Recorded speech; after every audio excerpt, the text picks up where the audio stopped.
할렐루야 7천 네트워크 시간입니다. 오늘 같이 보실 말씀은 사무엘상 26장 24절부터 27장 2절까지 말씀입니다. 제가 봉독하겠습니다. 오늘 왕의 생명을 내가 중히 여긴 것 같이 내 생명을 여호와께서 중히 여기셔서 모든 환난에서 나를 구하여 내시기를 바라나이다 하니라.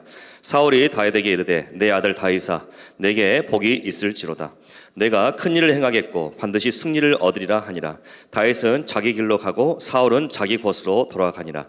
다윗이 그 마음에 생각하기를 내가 후일에는 사울의 손에 붙잡히리니 블레셋 사람들의 땅으로 피하여 들어가는 것이 좋으리로다. 사울이 이스라엘 온 영토 내에서 다시 나를 찾다가 단념하느니 내가 그의 손에서 벗어나리라 하고, 다윗이 일어나 함께 있는 사람 600명과 더불어 가드 왕 마옥의 아들 아기스에게로 건너가니라. 아멘. 오늘 말씀의 제목은 그의 생각이라는 제목입니다. 여러분, 우리는 많은 생각을 하면서 살아갑니다. 특별히 요즘 같은 코로나 시기에 아마 많은 생각들이 오고 가겠죠. 그런데 우리가 하는 그 생각들이 우리에게 과연 효과가 있을까? 혹은 우리가 살아가는 삶에 있어서 그런 생각들이 우리에게 많은 도움을 줄 수 있을까? 때로는 우리가 가지고 있는 지식과 그리고 지혜가 우리에게 도움을 줄 때가 있기는 합니다. 그러나 결정적으로 아주 중요한 사건, 어떤 중요한 선택을 할 때 그때 그 생각이 우리의 삶을 도리어 방해하고 우리를 궁지로 몰아넣을 때가 가끔씩 있는 것입니다. 오늘 말씀 보면 다윗이 등장을 하는데, 다윗은 우리가 잘 아는 것처럼 기도를 많이 했던 사람이고 하나님의 인도하심을 잘 받았던 사람입니다. 그런데 그는 십몇 년 동안 사울에 의해서 쫓겨다닐 때 두 번이나 사울을 죽일 수 있는 기회가 왔다라고 성경은 기록되어 있죠. 더 많을 수도 있겠지만 일단 성경은 두 번을 기록을 하고 있는데, 그 두 번 모두가 다 다윗은 맘만 먹으면 자신을 쫓아왔던 사울을, 원수 같은 사울을 죽일 수도 있었습니다. 그러나 그는 하나님을 두려워하고 기름 부신 자를 손대면 안 된다는 그 확실한 생각이 있었기 때문에 손대지 않죠. 그래서 오늘 잠깐 읽은 26장 24절 25절에 나온 것이 바로 그것입니다. 다윗이 사울을 손대지 않았고 도리어 그래서 사울은 다윗을 축복하는 그런 장면을 오늘 보여주는 것이죠.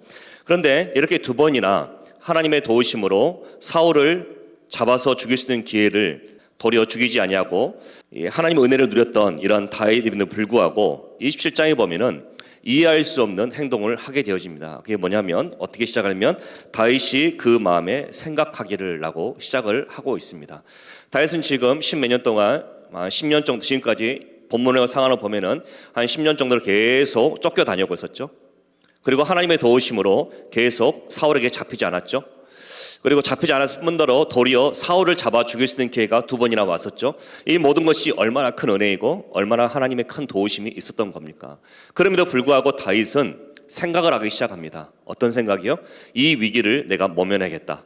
그래서 생각하기를 어떤 생각을 하냐면은 내가 블레셋으로 망명하자라는 생각이죠. 물론 완전한 망명은 아니지만 잠깐 들어가자라는 것이죠.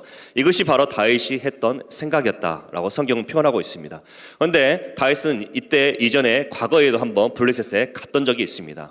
그리고 그때 하나님께서 말씀하시기를, 선지자를 통해서 말씀하시기를 너가 유다 땅에 들어가야 된다라는 말씀을 듣고 다윗은 유다 땅에 다시 들어간 때가 있었습니다. 그런데 다윗이 그때 그 사건을 잊어버렸는지 다시 블레셋에게로 망명하려는 그런 계획을 또 결정을 하고 있는 것이죠. 그래서 블레셋에 있는 가드 왕 마옥의 아들 아기스로 건너게 되어지고, 그는 아기스로부터 시글락이라는 것을 증여받게 되어지죠. 그래서 자기의 식솔들 600명과 더불어서 거기에서 거주하게 되어지고, 여러분 망명을 했는데 당연히 아기스가 의심을 했겠죠. 이 사람은 정말 망명하는 건 맞아? 그래서 다윗은 거짓으로 이스라엘을 찾다가고, 그리고 거기에 대한 전리품을 아기스에게 바치면서 신임을 얻으라는 거죠.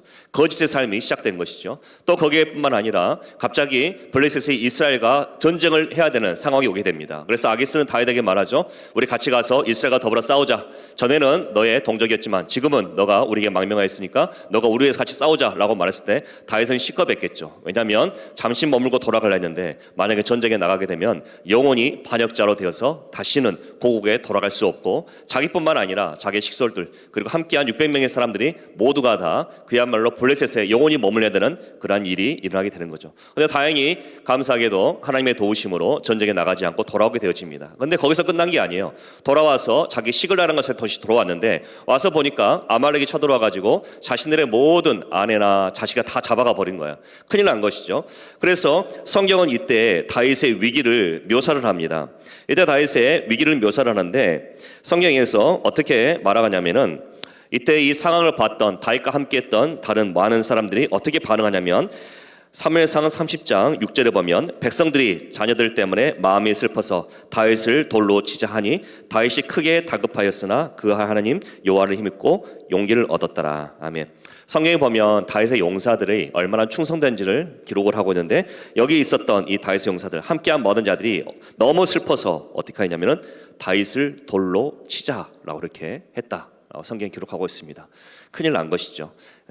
원래 정말 강한 연대감이 있었던 이 공동체가 와해되어지는 그런 위기가 처하게 되는 거죠. 그런데 이때 다윗이 정신을 차리게 되어집니다. 그리고 하나님을 붙들게 되어지고 제사장을 통해서 하나님의 뜻을 구하게 되어지고 아말렉을 쫓아가서 아말렉을 치게 되어지고 나중엔 다시 이스라엘로 돌아가게 되면서 이 모든 잠깐 동안의 일탈을 멈추게 되어집니다. 그런데 이 모든 일탈의 시작이 어디였습니까? 기도가 아니고 생각이었다.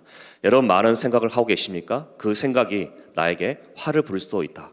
그 생각은 가끔씩 우리에게 좋은 것이지만 그 생각 이전에 우리는 뭘 하겠다? 기도를 먼저 하겠다. 내 생각이 아니라 하나님의 생각을 들으시기 바랍니다. 그의 생각, 오늘 본문의 말씀의 제목을 그의 생각으로 했는데 다윗의 생각이 아니라 하나님의 생각을 들었어야 되는 것입니다. 여러분 하나님의 생각을 항상 들으시고 하나님의 생각대로 움직일 수 있는 여러분 되시기를 바라고 그런 말미암아 여러분 안에 하나님의 놀라운 기적이 있기를 주님의 이름으로 축원합니다. 아멘. 오늘 말씀 기억하시면서 같이 기도하기를 원합니다. 하나님 내 삶 가운데 하나님을 찾게 해주시고 하나님의 생각을 구하게 해주시고 하나님의 인도하시는 받을 수 있는 내가 될 수 있도록 인도하여 주시옵소서.